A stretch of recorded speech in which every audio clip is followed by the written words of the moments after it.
Another New Year's Six bowl game. Peach Bowl. Yeah. This is Spider-Man meme. They're not the same style of football team, but their programs operate in the same sphere of the sport.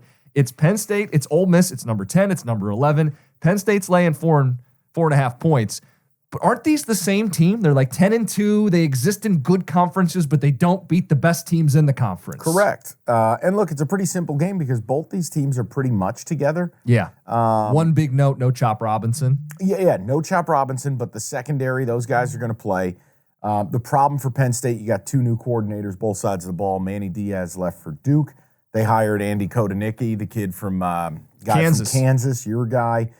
But when I look at it, is Olu Fashanu going to play the left tackle? They say he may play a couple series. What the fuck does that mean? Right, that's a top 5 pick in the NFL draft at left tackle. So I got to wait on that.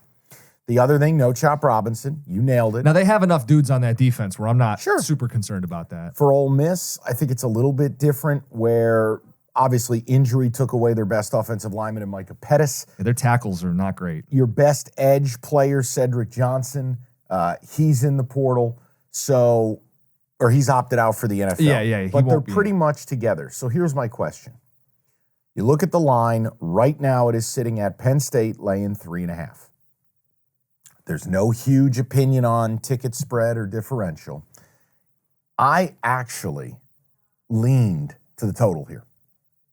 I was wondering if I could interest you in over 48.5. And here's why. Lane Kiffin, bowl game, YOLO. They may go for it on 4th down 10 times. And when you're now, if they go 1 for 9, Jim, we're never getting over. Right. But I feel like Penn State's been throwing it deep more.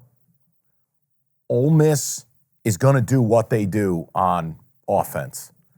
There might be more points than people expect here. I think it's easy to just go, well, it's Penn State, it's defense, under.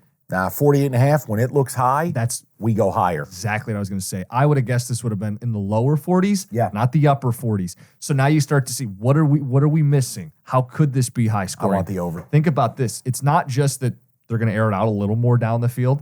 Ole Miss run defense is just okay.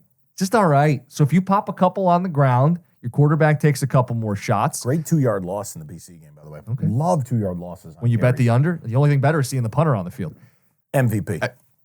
And Jackson Dart, I'm not a huge fan of his, but he can keep the play alive a little bit. A little. And they've got some receivers down the field. He's a force for them. I know. Now, he's a roller coaster, Not against this defense, the way that Penn State's linebackers floated a football. My fear is couple bad tackles, he starts running for his life, and we're kicking ourselves. But 48.5 feels high, and I'm with you. Let's play the over. All right, good. Put it on the board. All right. I'm in. I'm glad we agree on that. I don't like disagreeing.